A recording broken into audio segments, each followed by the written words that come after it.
say hello, and then, fire away on your questions. Yeah. I'm not Yeah. dressed up for it, but Hey, you're good, man. That's who you are. So I just hit recorded. So Okay. Jesse, I really appreciate you coming on. This Yep. was a spur of the moment type situation, and your time is valuable. And you and I tend, whenever we speak, we tend to go like, I think the last time we talked for 4 hours, which is Yeah, great. it was a pretty long time. Yeah. But I view you as, like I just said a few minutes ago, you're like my futurist. You're the guy that always is able to see ahead of things, and we're so tied into the tech and into what's coming with the industry that I just wanted to get you on here and have a Sure. conversation. I'd love to, if you'd introduce yourself to the Yeah, guests.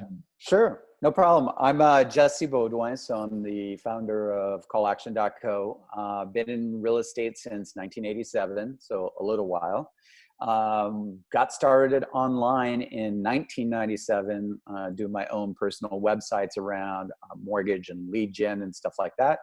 And today I run basically a company called callaction.co, where we help you do more in less time using intelligent sales and marketing automation that bolts onto your existing CRM. So we kind of extend those tools to make you a little bit more efficient so that you can close more deals. So yeah, so that's a little bit about me. And you specialize in real estate, but your platform, as a lot of people know, can cross to other industries. Correct. Too. Yeah, we're based on, the way that we look at it is basically all of the money that's spent in advertising in the world, right? And in the United States, it's about $720 billion a year is spent in advertising. It's really designed to generate three types of inquiries: a call, a text, and an email, maybe a Facebook message nowadays.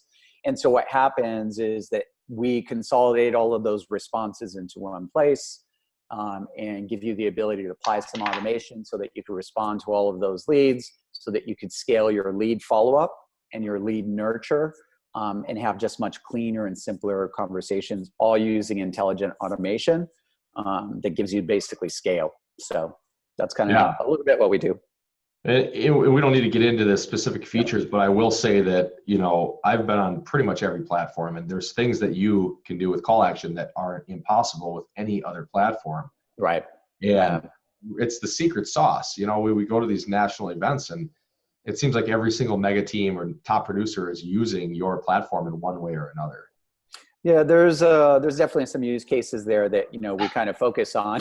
So, whether it's the distribution of leads or giving basically people scale, that's really kind of what what I believe is our real focus, is giving you the ability to scale through authentic automation, meaning it's automated and it's coming from you.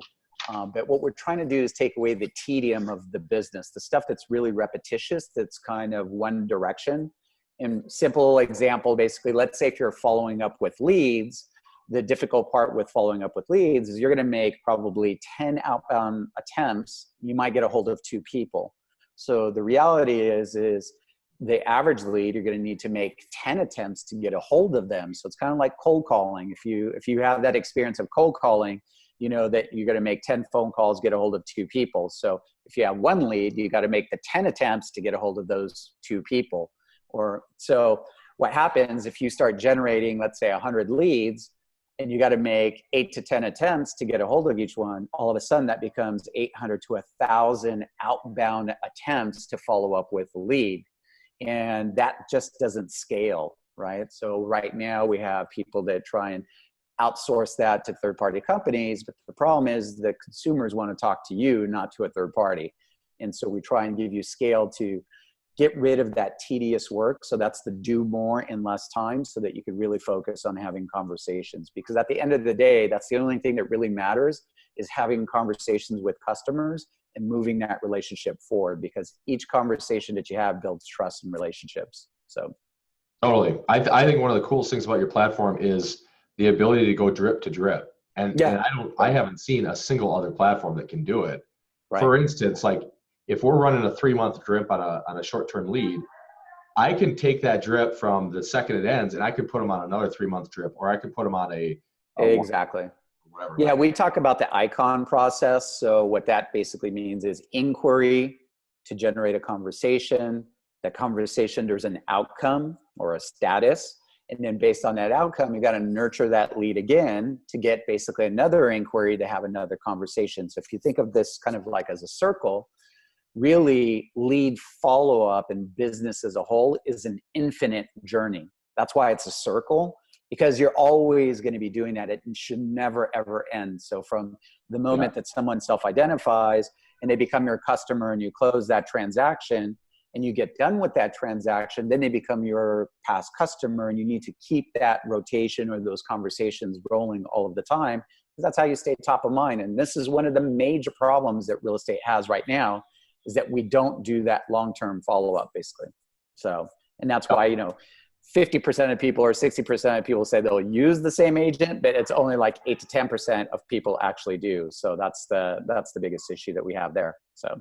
Well, and you nailed it on the head too with texting. So the texting comes from, it basically comes, let's say I have 10 agents, it comes straight from each agent's phone. Correct. And when the person responds, it comes back to that agent's phone. So you don't have to continuously, transfer the lead around and. Right. The transition between conversation from automation to human is completely seamless. And that's when you can kind of flow back and forth. That's where really the benefit is. Because if you have some kind of person that's kind of third party in a way, or some other automation, if you have to do a handoff and then start the conversation over, you might as well just be a cold call again. Because the reality is you're going to make that outbound outreach. They don't recognize the caller ID, and you're really kind of starting over. So that's what we try and solve through a call action, and try and keep that communication very seamless with one phone number. Because what happens is they develop a trust when they see that caller ID. They know what to expect, and that's what we love, right? As we love certainty. Totally. So. Well, yeah, you have a great product, no doubt. But the other part of this is that you have an outlook on the market that's different than anybody else. And I've sat in dinner tables with you around, with mega producers who also know the market and know what's going on. And when you talk, like, people literally don't say a word; they just listen. Maybe I talk too much. No, and so I want to touch on a couple of those topics because I want to hear what you have to say about it. Okay. And it was quite convenient actually today. You were one of the people that broke the news about the class action lawsuit, the antitrust, that has to do with actually a broker here in town, and a situation that we're all like super close to being involved with.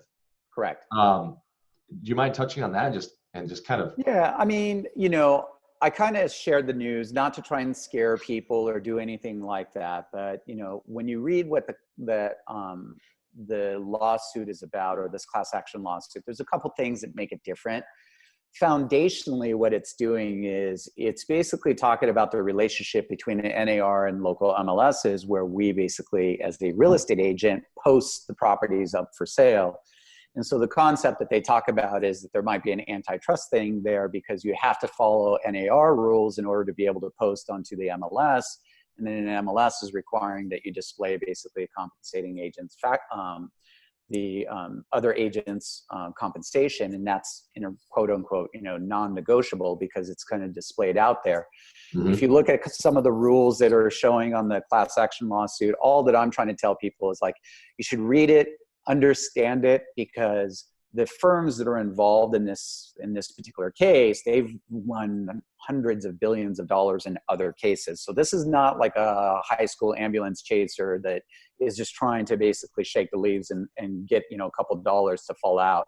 This foundationally can change the future of basically real estate, because what it's really trying to attack is, how is compensation disclosed to the public, and what can they do about that? And so what, if you kind of think really big picture, is if this went sideways, what it might mean is the separation of that commission, maybe buy side and seller side will be totally independent of one another and disclosed in that way.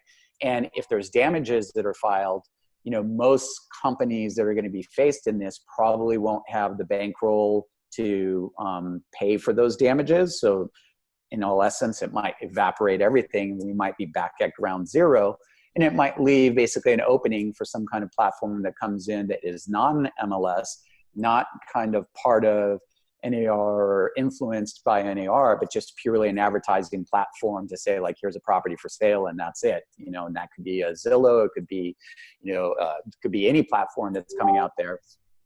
So I think foundationally, that's the thing that we need to be aware of.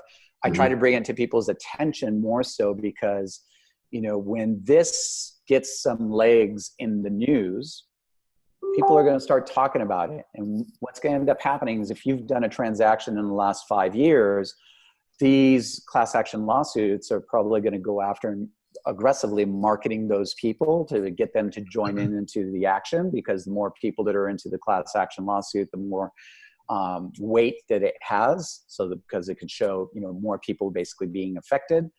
And if that's the case, more than anything, what's going to happen is you might have your old customers kind of circling back to you and start questioning you about this. So I think it's important, first and foremost, as real estate professionals, to understand what's there so that you can have an intelligent response when your customers start questioning you upon, you know, what this means to them and should they join it and so on and so forth, because you have to be a little bit careful, you know, in terms of what you might be talking about there, because this is legal issues and you still, you know, in a roundabout way, have some responsibility to try and give a politically correct answer without seeming too one-sided, because if you take one side or the other, then the consumer is going to feel that, right? And so you have to be able to display kind of a neutral response is what I think, in a way that is professional. And the only way you can do that is if you understand what the case is about to begin with. So.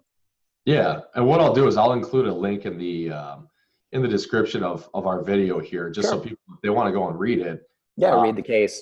Yeah, just go read the case, because it is super important. And if those, if our clients circle back, or even our future clients, they want to talk about this, it's a big deal. Exactly. So I would do two things, and this is my recommendation, and I posted this in a couple groups, is read the case, figure out what they're really talking about, and then go to the attorneys' websites that are running basically this class action lawsuit and look at what their marketing is to try and attract basically the customers. Because, you know, any good example I always like to use, right, is a catcher of a baseball team studies all of the videos of all of the hitters, right? Because he needs to know who his competitor is or who his enemy is in that moment of the game. And it's not because, you know, he hates that person or anything like that. He just needs to be able to anticipate what that person is going to do. And when they can do that, it makes them a better catcher so that they can coach basically the pitcher on telling him where he should pitch. Yep. So the reality is, if you kind of use that analogy in real estate, and you are the catcher because you're going to be receiving the brunt of those questions from the consumer, because you're the boots on the ground, and your current, future, and past customers are probably going to be questioning you about this. You kind of need to know what the other opposing team is basically talking about, and whether it's this specific, you know, case, or, for example, the iBuyer programs, whether it's Zillow offers or Open Door or, you know, Purple Bricks or Redfin or, you know, any of those programs. You should always spend time to really get to understand what the opposing team is basically presenting. And then that way it lets you do a better job at what you're supposed to do as well, even if you don't necessarily agree or you don't do business in the same way that they do. So. What's one source that you pay attention to that you would value, other than like of information? Like, we of course have our Inmans and stuff like that. Is there anything else that you look at daily or weekly that? No, I mean, you know, I have kind of certain people that I follow, you know, just online. I'm pretty active in terms of LinkedIn, so I have some people that I follow there. And so, so I think it's just being kind of hyper aware of stuff that's, you know, coming around, and maybe being more selective of the number of friends that you have, so that, you know, when they do post stuff, you can pay attention to the ones that you think are valuable versus, you know, just having 5,000 friends. So those are some of the things that I would think that, you know, help to kind of have a good decision in terms of what's happening. The other thing that I do really proactively is I just, you know, attend a lot of events. And in attending those events, I get to meet lots of good people, and then those people introduce you to other people.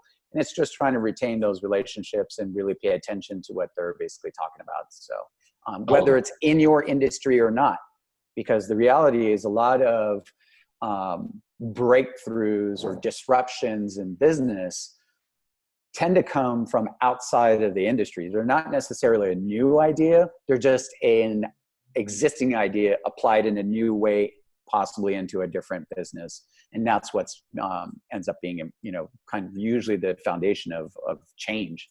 So. Sure. Well, this also brings up a bigger point, not necessarily bigger than the MLS as we know it changing, but what does this look like for the future of buyer agency? I mean, honestly, with so much change going on, right? Like you can go up to an open door house right now and type in a keypad and see a house yourself. Right. You can essentially make an offer online for properties. What do you see happening? I mean, you've seen almost every other trend. Like, I think right now what I'm trying to do is pay maybe a little bit more attention to how things are done in, different countries, whether it's Australia or Europe or in stuff like that, because their compensation model has always been less than ours. And so I think trying to learn that's a little bit early for me to really give some true opinions on some of that stuff. But, I do think it's going to be separated. It's not all going to be tied into the same original compensation structure. Might get separated. Now, does that mean that the buyer's agent is going to pay for the representation? I don't know, because the reality is most of them are already just kind of scraping together the compensation for the down payment, right? Does it mean that the mortgage industry is going to change so that it gives us the ability to maybe finance the cost of doing those transactions as long as the property appraises and it becomes kind of like a seller concession, right? So I think there's lots of different ways that it can go. It's kind of early to really make those, to really have a thought that I'm super comfortable in terms of saying, like, this is what I think is going to happen. Yeah. But one thing that I am fairly certain about is that in the next 5-10 years or so, it's probably going to change from where we exist today. And so just keeping a pulse on that and being aware and maybe, looking all around you for other examples of things that have been impacted or changed is probably going to be pretty important. Yeah, I totally agree. I also think that, it's like on the selling side, Zillow and Open Door are not going to take our jobs. The top listing agents are always going to stick around. The top buyer agents are always going to stick around. It's all about the value you provide to the client.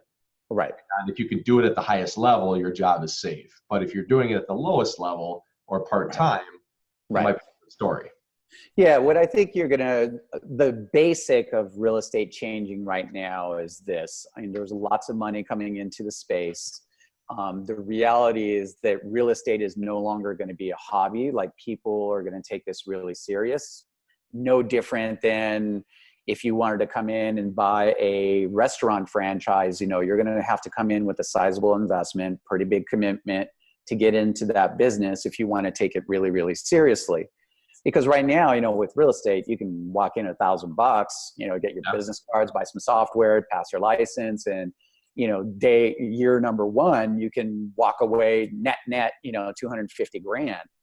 And a traditional business model, if you think of a real business, for them to, let's say, net $250,000 to the owner of that company, most businesses are operating on like 10 to 20% profit margin. So, I mean, you're talking a business that's doing $1 million a year, maybe even more in revenue to generate that kind of net profit. So, and this is what's difficult, I think, for most of the real estate community right now, is the fact that this is starting to get serious and it's starting to be a real business, and the repercussions of playing in the real business space means real investments, means real responsibilities, and taking these things very, very serious. And, real estate is an asset, right?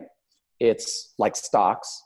So if you think of a stock trader, the licensing requirements and everything that they have to just be able to trade stock is significantly higher in terms of licensing requirements and everything else than it is in real estate. But yet real estate is the largest asset class in the world, worth trillions and trillions of dollars. It's the largest transaction for the consumer. but yet it has the lowest level of licensing and kind of commitment for people that are trying to get into that business. Now, this is great because it creates opportunity for really motivated entrepreneurs. But at the same time, you know, a lot of people that are in this business right now may not necessarily, probably shouldn't be in the business. Not that it's anything against them or anything like that, but, you know, they need to be serious enough kind of going forward. And I think that level, the bar is just going to continuously be raised by either teams or brokerages or new companies that are coming in and trying to change that model because they are taking it significantly more seriously than everybody else. You know, whether it's an open door or something like that, that's really trying to change the essence of the real estate transaction. So totally agree. Yeah, no, I totally agree. Yeah, it'll be about doing scale, like the days where a real estate agent can do, you know, 6 deals a year and have a nice, happy life and make more money than if they had a regular job. I think those days are going away. What I think is going to end up happening, the real estate agent will always be central to the transaction. But the difference is that you may not necessarily be able to do 8 deals a year and make $100,000.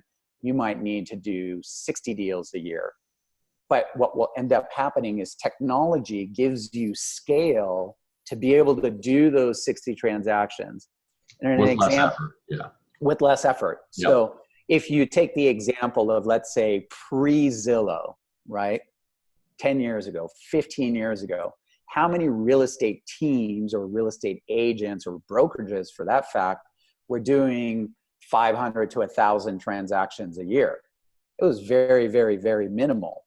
Mm-hmm. When technology came in, and let's just call technology Zillow. So basically we had this ability to have a volume button to generate leads kind of on demand. That gave us scale. So now all of a sudden you have lots of teams and lots of individual agents that are able to do, you know, 3, 4, 5, 6, 800, 1,000 transactions, you know, a year, that previously that was non-existent. You know, and so technology enabled that. And so now it's like we gave the ability to do that. So now what it is we have a little bit of scale. As everybody has the same access to scale in terms of technology, then what happens, you start to compete on price. And this is that technology curve that we talked about. It's efficiency, scale. Once everyone's at scale, then you compete on price to basically pick up market share. And because you're more efficient and you can do more for the same amount of time or less amount of time, so then you can compete on price. Mm-hmm. And so that technology curve, I believe that we're still on the upward swing of that. So you're not seeing, you know, commission compression and stuff like that. Technology is not at that point across the playing field, and that's why you're seeing, you know, maybe new type of discounters that are coming in that are kind of reverting back to a more traditional kind of model. But eventually everyone hits that inflection point where that technology is almost available to everyone. And, you know, a prime example of this might be if you started a real estate team 5 years ago, your competitive advantage was that, you know, you figured out, or maybe you invested in some systems and you were able to do speed to lead, and that gave you a bunch of easy wins. Mm-hmm. But in the last year or so, or 2 years, there's been lots of new technology that helps to basically solve that speed to lead problem. So it kind of leveled out the playing field, right? So now what you're seeing is, you know, either teams getting bigger because they're figuring out kind of the next phase of that. In other words, the next phase is, you know, how do I do lead nurturing? How do I work my sphere of influence to get a much bigger share of those people kind of coming back?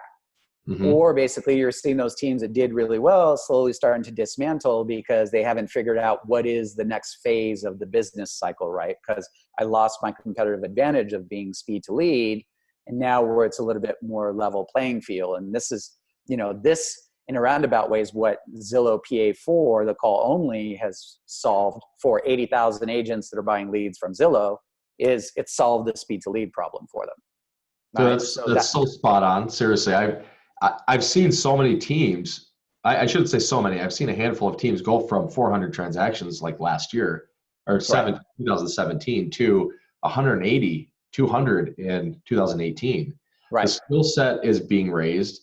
Yep. The technology aspect is being raised, and it's getting cheaper too. because Right. technology companies are competing there. Correct. And then I've seen other companies that are plugging along with their 20% growth because they're paying Right. attention to the things that are mattering. And Right. Right. I They're mean, still focused more on the experience, I think. And this is, kind of going forward, it's more about the experience than it is whether it's cost or anything like that. And that's where I see teams that are doing really, really well, is that they're using the technology to generate leads and get those opportunities. So they get more at bats, but when they're in the transaction, they're 100% focused on the consumer experience, because when the transaction ends, that's really the only thing that the customer is going to remember. yeah. Right? If you did a $400,000 deal, the person's not going to remember that they paid 5.5% commission or paid, 25,700 or whatever for the real estate commission on the HUD-1. What they're going to remember was, did it close on time? How smooth was that transition? Did I have to move out twice? Like, did I move out of my house with my in-laws, then back out from my in-laws into my regular house because I had a delay in the contingency of my closing? So I think the smart teams going forward are hyper-focused on that. And then they're really, really focused on, just being top of mind all of the time with those customers and trying to bring continuous value, even post-close of the transaction. Meaning, they're checking in with them month 1 or month 2 and reminding them, to make sure that they got their mortgage payment coupon and that their insurance is current and that they shot a video of all of their stuff that's in their house. And, all of these little subtle touch points that, eventually we take for granted, but as if it's a brand new homeowner, this is all new territory for them. So the more that we can walk through that entire life cycle with them, then the higher the likelihood that they'll use us on the second part of that life cycle. And the more important part is, in the shorter term, is that quote unquote online lead became a sphere of influence who then refers you to all of their friends. And the good part of that is, if they're active online, then their sphere of influence is also online. So it's a much more viral kind of growth of your business. So really hyper focusing on those post-close experience in the entire transaction, I think, is where, the teams are going to win kind of going forward. And I think that the pivot now, it's not the speed to lead, it's what happens to be able to nurture all of my leads really long term throughout the entire life cycle for the next 15 or 20 years. How do I scale that? Because if you, like your team, if you do 500 transactions, you're going to need to stay top of mind with those 500 people every year. And you're probably going to need to do 15 or 20 touch points with each one of those customers. Well, all of a sudden that's 10,000 outbound touch points with someone, right? Yep. And if you break that down into a monthly basis, it's 8,000 8,000 touch points per month to be top of mind all of the time with them. So how do you scale that to always be there? And then what happens on year 2 when you have 1,000 customers, and year 3 when you have 1,500? How do you scale up that long-term nurture? And this is part of the problem that we're trying to solve too, right? Is to make it feel authentic and be really personal, but give you scale to be able to accomplish that. Well, I think that, you're spot on, and I need to go back and watch that to get tips on some things that we need to be doing better. Because the reality is it's easy to pay for leads, right? It's easy to pay for leads. It's easy to have a 5 to 10% profit margin, or like a lot of teams, a 0% profit margin, because you continuously are buying new leads. We all know the highest profit margin is on somebody that is in your sphere, or it's somebody that is referred to you. So if you can take, let's say year 1, like you're describing, from a 5%, you go to 10% in year 2 because you're forced to focus on that, on who's in the system, rather than just buying more leads, but nurturing those leads and becoming friends with them and forming personal relationships to get to a healthy profit margin of 20 to 30%, right? Yeah, 100%. And I think, one big mistake that I see with a lot of people, they close the transaction, and then what happens, they don't stay top of mind that next 6 months. Like maybe they check in one time, they do one pop by, and then they think like, oh, this person's not going to be ready for, 5 years or 6 years. And this is where like that relationship gets away from them. But what's really important to kind of think about is in that first year of someone being in their home, that's when they're going to have their first birthday party. They're going to have their first Christmas party. They're going to have all of these first in that home. And you want to be part of all of those first, because a lot of times it's going to be first for all of their friends and family also in that home. And these are the referral opportunities that are there. Like, imagine the first Christmas in someone's home when they invite, 20 people or 30 people into their home. They're walking around their home. They're proudly displaying this new place that they have, moved in and decorated and did all these things. And they're going to, it's going to influence their friends to start thinking about, wow, maybe I should buy something else, or, I'd love to live in this area. And this is where it's important for you to be totally top of mind, is, around those kind of first opportunities. And this is why one of our campaigns revolves around holidays. And so what we try and do is we try and reach out to everyone that's in your book of business through our platform, a little bit, either if it's a 3-day weekend, the day before the Friday before that long weekend, so that, that way you're top of mind going into the weekend when they're having those conversations with people. And then a couple days before the primary holidays, if it's something that falls kind of midweek, again, just so that you're very, very top of mind with those people. And we find that, that does a very good job in terms of re-engaging those leads and basically creating a sphere of influence referrals. And so it's important for us to be really cognizant of that first year of what that feels like. And I always think that, when you've been in real estate for a little while, it's kind of like being a doctor for a really long time. Like, your bedside manners might get a little bit worse over time, and because you just take the transaction for granted because you do it for a living. But the reality is, for that consumer, it's so stressful and so important. And, we need to focus on our bedside manners and being maybe, raise our emotional intelligence a little bit to be hyper-focused on those people. And it doesn't take big things, right? It takes little things. So it's not about completely re-engineering your business. But, if you think of a hotel, for example, a classic example, if you walk into a Motel 6, like, they're going to say, you want a room or whatever. Yeah. If you're at the Four Seasons, the reality is it's still 4 walls and a bed. It's still the same thing. Maybe it's in a nicer area, but what's the difference? The difference is maybe when you walk into the door and they look at your stay history, basically on their CRM system when you're checking you in, and they go, hey, Mr. Beaudoin, welcome back. How was your last visit here 3 months ago? Do you want us to still deliver to you the LA Times in the morning? Like, those 3 little tiny touch points, knowing what newspaper I'm in, when the last time I visited, and calling me by name, people will pay lots and lots of money extra for that experience because it makes them feel special.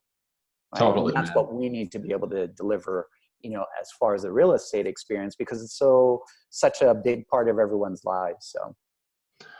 Totally agree. Let's kick this right back to lead gen, because this is where I respect you greatly, just kind of your insights. I've told a few people that are close to me that I think that the iBuyer model might be our first opportunity at real seller leads. And what I mean by that is that, let's say Zillow, let's say Open Door, because they came into our market first.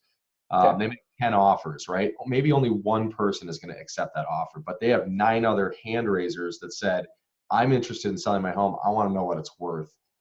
If they're able to figure that system out and get those to real estate agents locally and charge a referral fee, do you think that this is potentially the best seller lead that we have ever seen to date? Yeah, 100%. I definitely think that, they're identifying them bottom of the funnel. So there's I'm going to call it the home valuation. So this is basically home val 3.0, right? So it was home valuation 1.0, which was Brad Inman's home gain. Okay. So home gain, when it first came in, it said, hey, we have this website, find out the value of your home. People would fill out a form. And then, they would sell that information to 5 agents. The 5 agents would jump on them and try and follow up and give them CMAs and do all of that stuff. So that I consider that kind of home valuation 1.0. Then basically that kind of got burnt because, we just burned that down to the ground. The consumers got burnt because they felt like they got duped because they never really got the home value. What they got was a bunch of basically people knocking at their door trying to list their homes. As you know, people's memory kind of forgot, all of a sudden we had basically Facebook kind of come around, and then we had home valuation 2.0, right? So still the same concept. Yeah. Fill out this form, let's get your home value, let's identify the person who might be interested in this. Then we burnt that down to the ground. Home valuation leads are not what they used to be, and you know, you're not getting the conversion rates that you used to in the engagement, because most people, they'll do that only one time. Now, I basically kind of look at basically the iBuyer models as Home Val 3.0. And the interesting part of this is it's not about a home valuation. It's, if you were thinking about selling your house, this is the cash offer that you can get. And that's a very, it's subtle, but it's a dramatic distinction between the two different programs, right? Yep. Because now the person who's raising their hand and saying that is someone who is basically thinking about possibly selling their home. And, you know, you brought up Open Door. You know, I was reading some of the stats from Open Door not too long ago. Last year, through their open house model, where you can, you know, go and open up the door and self-show basically any home that they have on the books, they generated like 803,000, somewhere between 800 and 810,000 self-showings, right? And that's only in like 10 or 12 markets back then. Now, I want you to think about something here. There's 5 to 5.5 million transactions a year, people that successfully close on those deals. The reality is people that are kind of going down that path, let's say 50% of deals actually go through. So maybe there's really, out of 300 million people, there might really be 10 million people a year that are really in the market, ready to do something.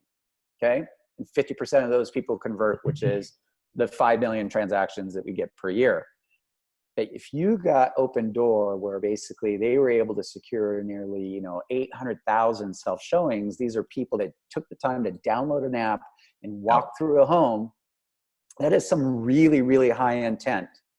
And if you look at National Association of Realtors studies, what happens is the home search journey, I call it ART, A-R-T. So it's aspirational, research, and transactional.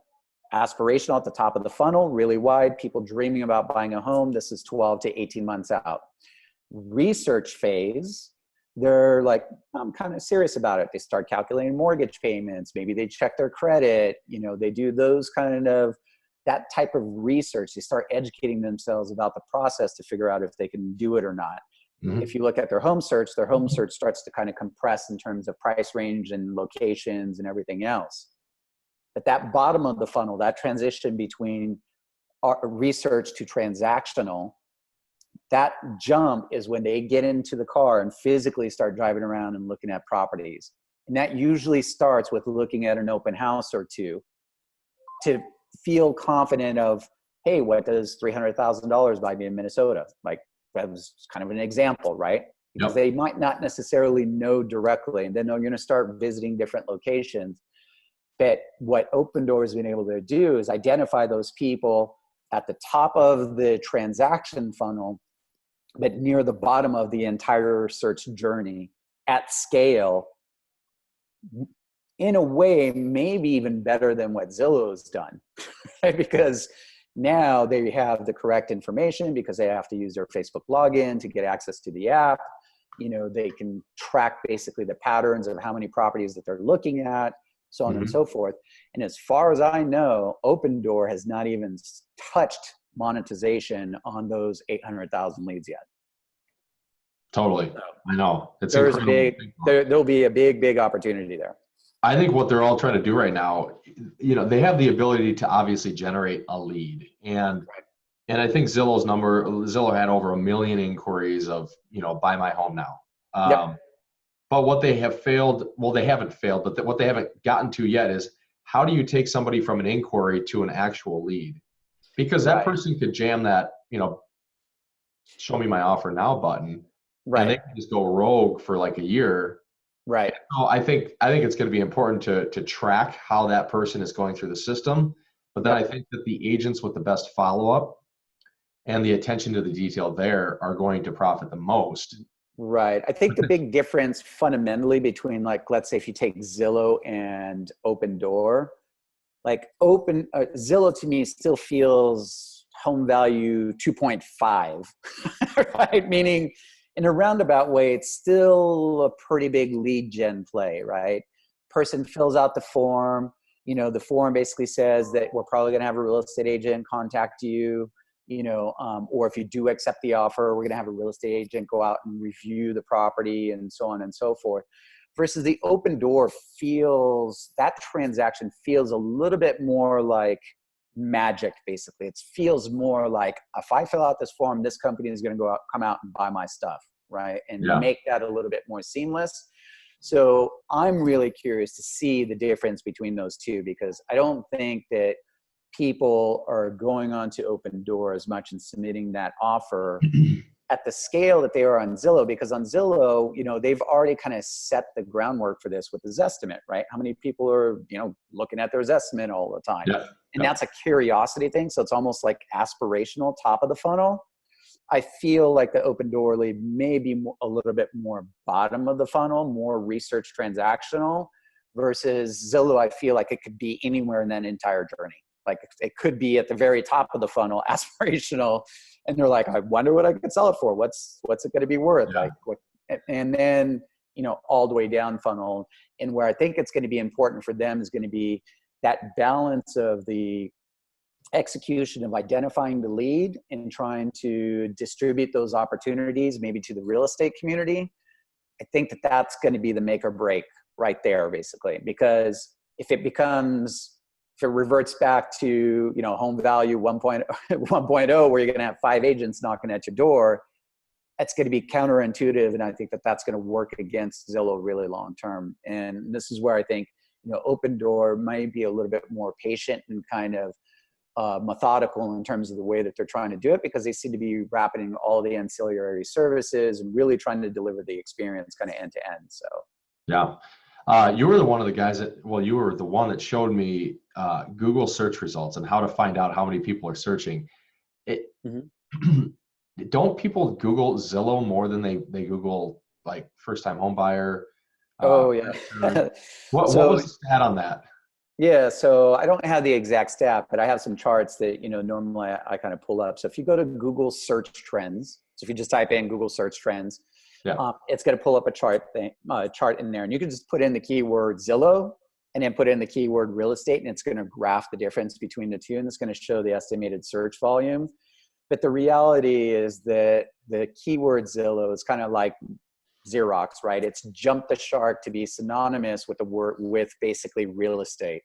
So Xerox copy is nothing more than the name of the company to describe a photocopy, but we call it a Xerox, right? So once a company reaches kind of that momentum in time, their branding has been so strong and that trust level is so good that that's what people create that association with. So if you chart that, Zillow's like, if you compare the word Zillow versus Realtor, it's something like 3-to-1 Zillow versus Realtor.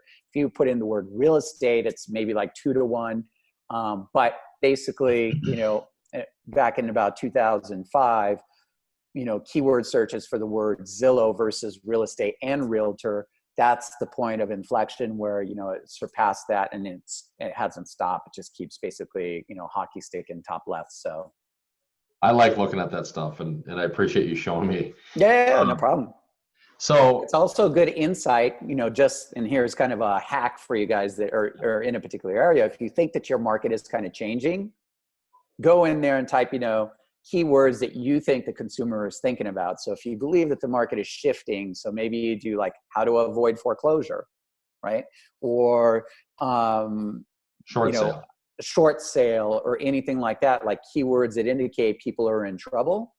Because if you start to see a spike in that is kind of forward thinking, because what you search in the internet is really subconscious more than anything else. A lot of times you're going to search stuff that you've never even told anybody, right?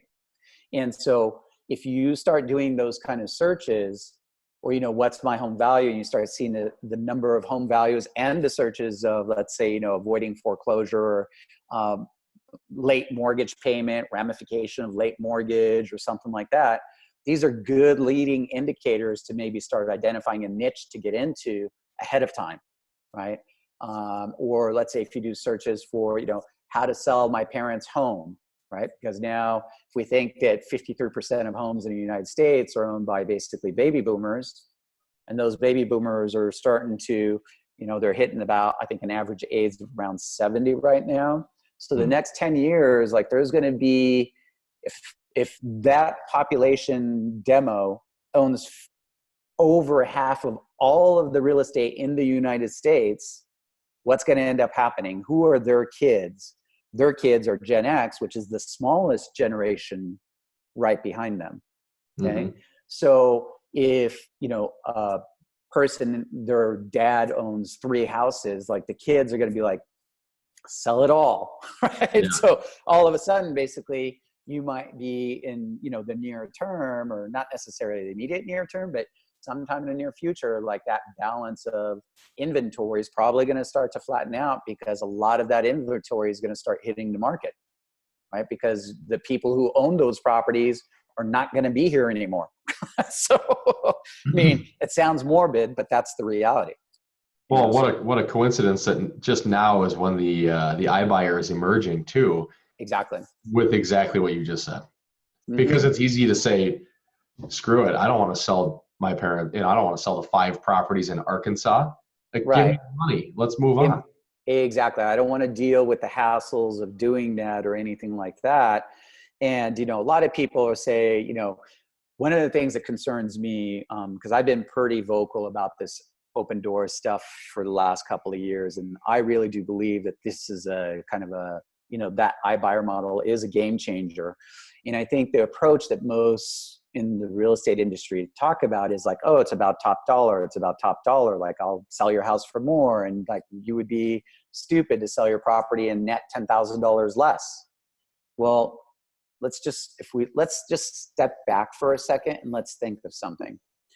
How many people on a yearly basis knowingly go to a car dealership and trade in a $10,000 car or an $8,000 car at a $2,000 loss, right? And if you think of the percentage of, like, I'm going to trade in my car, I'm going to take it into shorts for a couple of grand, that's 20-25% of the value of the car that I'm walking away and I'm leaving that on the table. So if I do $10,000 in a $400,000 property, that's 2.5%. It's not 25% of the value of the home. Okay.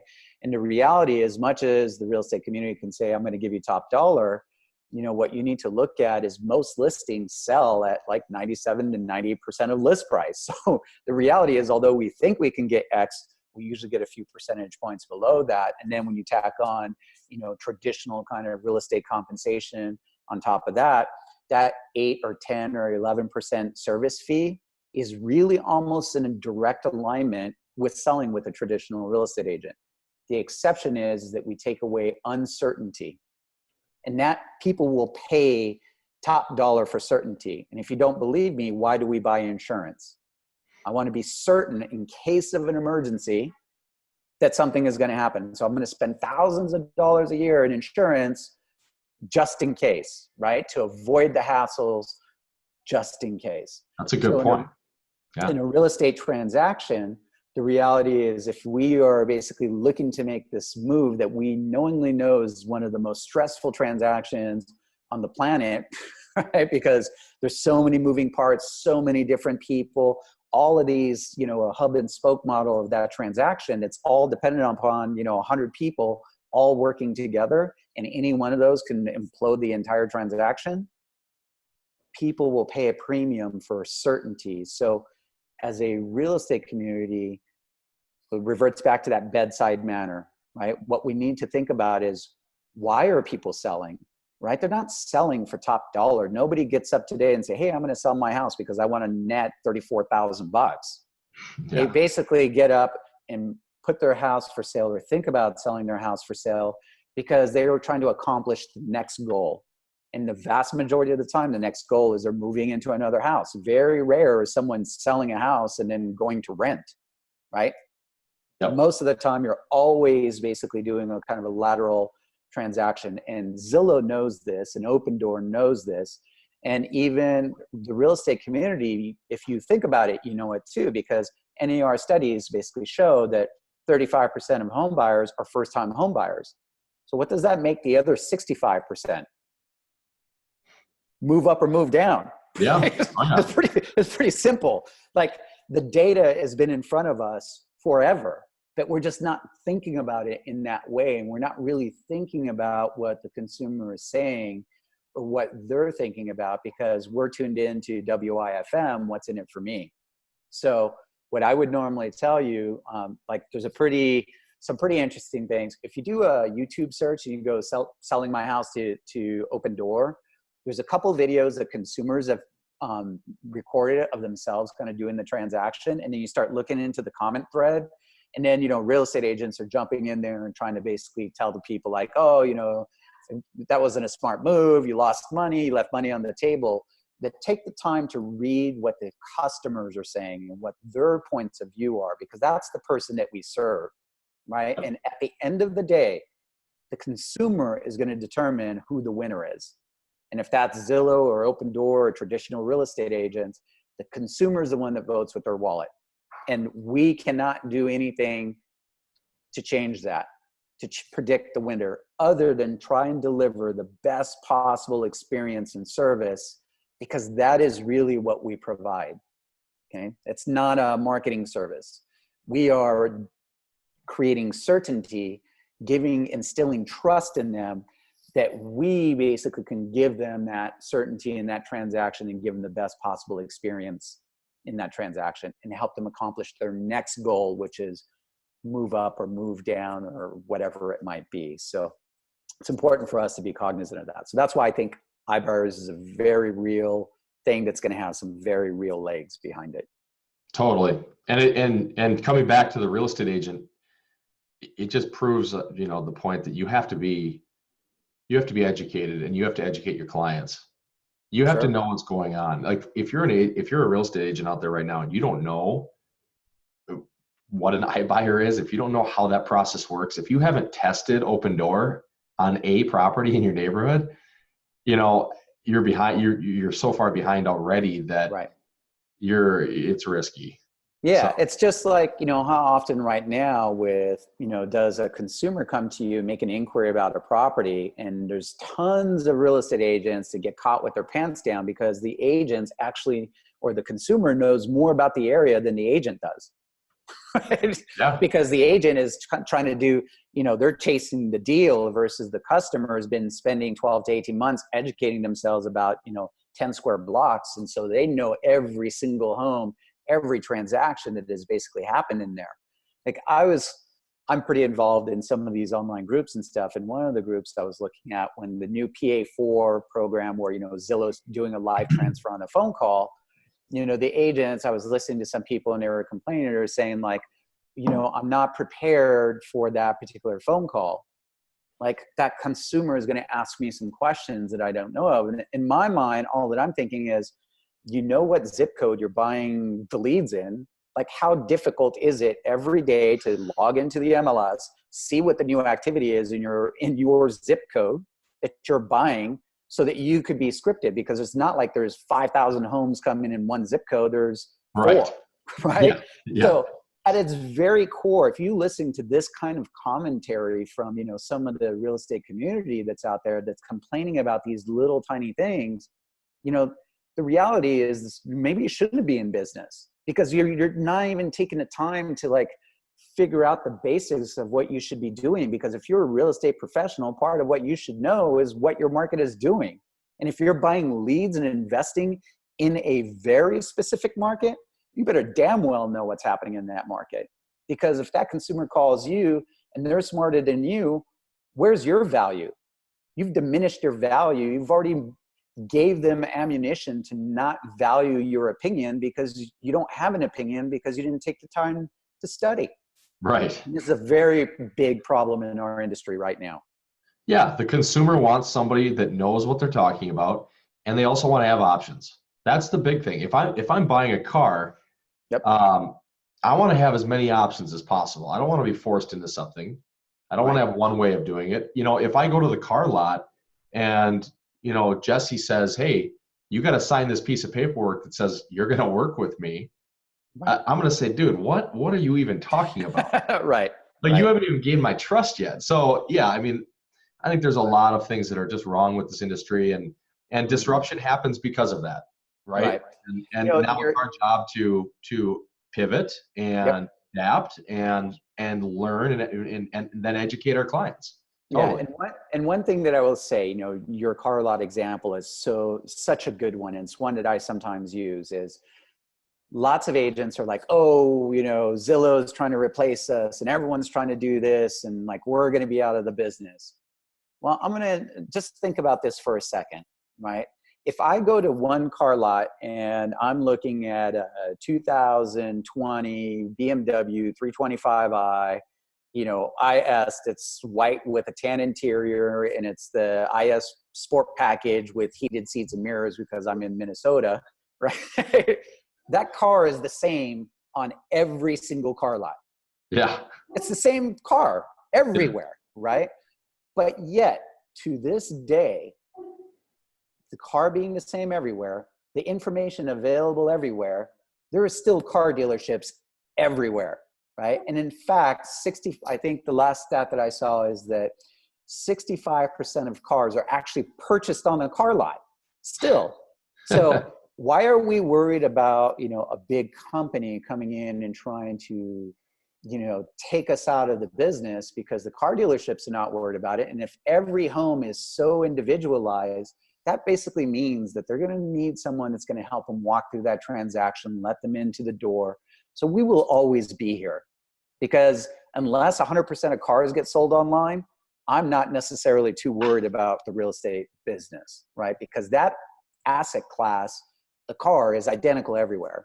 But every single home is completely different. So we know that it's never going to be bought through AR or, through, VR. Basically, you're not going to buy a home by doing a virtual tour on it with your goggles and Oculus.